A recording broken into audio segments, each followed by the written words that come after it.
Now, I know how much you like Pokémon, so I've made you a special breakfast.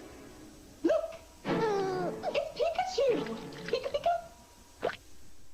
You know you had a good childhood when your parents bought you the Kellogg's Pokemon cereal, but little did you know that the promotion this cereal came from was one of the most extensive promotions Kellogg's ever pulled off. Hey guys, this is Me700 and welcome back to my channel. We're getting a taste of 2000s nostalgia today, talking about the history of the Kellogg's Pokemon promotion, known as the Kellogg's Be the Ultimate Pokemon Master promotion. As a Pokemon food product collector, a good portion of my collection is the line of various Pokemon products Kellogg's introduced to get a bite of the Pokemon hype. That being said, let's get started. Kellogg's has been the staple of the American breakfast since its inception in 1906. Kellogg's was one of the first companies to revolutionize breakfast cereal to what it is today. Kellogg's really understood the importance of marketing, especially towards children. In fact, founder W.K. Kellogg was the first to introduce prize toys in boxes of cereal. Along with the prizes, cereal mascots became popular to use among products to further appeal to children after the introduction of the Snap, Crackle, and Pop characters on Rice Krispies cereal in the 1930s. An important part of kids' marketing is, of course, staying relevant with the current hot franchises. Cereal and other breakfast products are arguably some of the most heavily licensed branded food products on store shelves. Kellogg's, of course, had to jump on the Pokemon train that was happening in 1999. A licensing deal was made with Nintendo, and on March 13, 2000, Kellogg's announced its largest ever cross-category summer promotion. Paul Norman, Vice President of Marketing for Kellogg's, quotes how, "Pokemon cereal is the latest example of our commitment to bring the fun back to the cereal aisle and offers kids a unique way to catch Pokemon fever." These Pokemon products hit grocery store shelves by summer 2000 in the United States, along with an extensive marketing campaign. This promotion did stretch internationally, but there was some variations to the promotion and products. In this video, I will only be looking at the US promotion. Now, let's take a look at what this promotion offered. So while Pokemon took over a large portion of their product offerings, there were select items that were exclusively created for this promotion. The most famous from this promotion is, of course, the Pokemon cereal. This was a toasted oat cereal featuring marshmallow Pokemon characters of Poliwhirl, Pikachu, Ditto, and Oddish. A few months after the cereal was released, a revamped version of the cereal came out featuring Johto characters Cleffa, Wobbuffet, and Pichu. There were some early drawings of a single-serving container of this cereal. I'm unsure if this ever came out, as I have never seen any ads or photos for it. Next was the Pokemon Poptarts. These Poptarts were a wild cherry flavor featuring Pokemon character sprinkles of Poliwhirl, Charmander, Pikachu, and Chansey. Early renderings of these Poptarts actually used Pikachu's head shape for the sprinkle, but the final product was actually the full body shape of Pikachu. Like the cereal, later in the year, a revamped Johto version was released, although taking a more lazy approach with just the round sprinkles that were referred to as Pokeballs and a proclaimed Pokeberry flavor. The last exclusive product in the lineup was the Eggo Waffles. Two flavors were released, the popular blueberry and chocolate chip. These Pokemon waffles came with 10 per box, offering the chance to get 5 different Pokemon characters that were lightly stamped onto each, including Pikachu, Togepi, Marill, Gengar, and Elekid.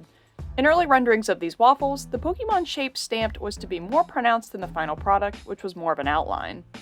Unfortunately, there is currently no known photos of these waffles besides the product artwork to see exactly how the characters were placed on the waffle. Now, none of these exclusive products included any prizes in the box. Only specially marked boxes of other Kellogg's products offered the various Pokemon prizes. Let's take a look at the other products and included prizes in the lineup.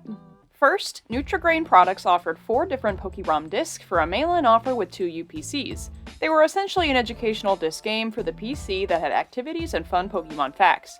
These discs were the same ones individually made by the Learning Company, released the same year as this promo. Pop-Tarts offered metallic battle figures made by Hasbro. These figures were actually precursor figures to the one Hasbro released in 2001 using the same molds, only metallic in color. There were 3 total to collect. Later in the promo, Pop-Tarts offered Pokemon pencil toppers, in which there were also 3 to collect.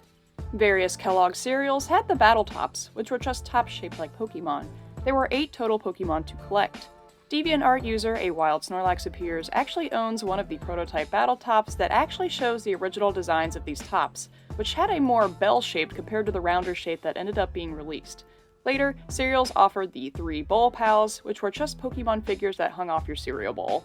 Various Waffles had a mail-in UPC offer for the Pikachu syrup pourer, which was essentially a blue cup with a spout, with Pikachu and the Eggo logo on the side. The original design of this pourer was actually an entire Pikachu, in which the syrup was poured from Pikachu's head. Oof! Rice Krispie Treats offered 4 Pokemon keychains. This one's odd to me because the advertised artwork is nowhere close to the actual keychain you got from these boxes. These were manufactured by Sasco, who also did the Bowl Pals. One product part of the promotion that Kellogg's discontinued that most people have probably forgotten about was Snack'ems Jumbo Cereal Bites. These Snack'ems came with various Pokemon tattoos. Side note, these Jumbo cereals were actually re-released last year under the name Jumbo Snacks, if that's something that interests you. And finally was the Pokemon Talking Spoons, promoted on cereal boxes later in the promotion. With 4 mailed-in UPCs, Kellogg's would send you one of the 4 talking cereal spoons. Along with this extensive promotion, Kellogg's had an entire website created for kids, ultimatepokemonmaster.com, which offered Pokemon e-cards, links to the Pokemon website, and of course, links to the featured contest. Kellogg's did 4 different contests with this promotion to further hype up the Pokemon licensing deal. First was the Johto Journey Bike Contest, where you wrote down the names of certain characters featured in a clip and submitted a form. Kellogg's and WB Kids then gave away another bike for their Kellogg's Eat 'em Up and Win sweepstakes, to which I found the winner of, a kid named Dan in Ohio. Dan was a correct caller for this contest. I couldn't find much more info on it other than this article from Pojo. Next was the Pokemania Sweepstakes, which offered a cooler prize of the chance to win a Nintendo 64 or a Game Boy Color. And lastly, and the most cool of the 3, the Orange Island Sweepstakes. You could win a real Pokémon car or one of thousands of new Pokémon Nintendo Gold and Silver Game Boy prizes. Look for specially marked packages of Kellogg cereals featuring one of 4 Orange Island's League badges. Then, find out which gym leaders award Ash these badges by watching Pokémon on Kids WB on Friday, September 8th and Saturday, September 9th. For your chance to win, write down the correct gym leader's name on your official Orange Island's League badge and send it in. The more badges you collect from Kellogg cereals, the more chances you have to win. That's right, Kellogg's gave away one of the Nintendo Pikabugs. If you have watched my history video on these cars, I'm unsure who ended up winning this one or which number car it was in the fleet. As with all licensed campaigns, they are not forever. Though exact dates could not be found, roughly the original run of the Kanto products ran through 2001, while the Johto products ran into 2002. The Kellogg's Ultimate Pokemon Master website was removed by November 2002, in which the URL took you to the Kellogg's homepage. So as you can see, this was a huge promotion. At the time, Kellogg's claimed it was their biggest marketing promotion in the company's history. Kellogg spent over $20 million in marketing support for this promotion, with support stretched from TV ads, to print ads, to magazine articles, coupons, and even merchandising. Merchandise included Kellogg's giving away themed school kits in-store, which was a pencil case with themed school supplies and a Rice Krispie treat. Kellogg's even sent schools a Pokemon food pyramid poster to display in school cafeterias. I have not seen a promotion this extensive in a long time. The early 2000s really offered such intense marketing promotions, and this is definitely a great example of a successful one.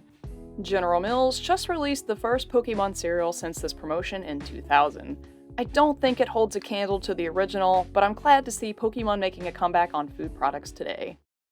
Thank you guys so much for watching. I hope to do more of these types of history videos in the future.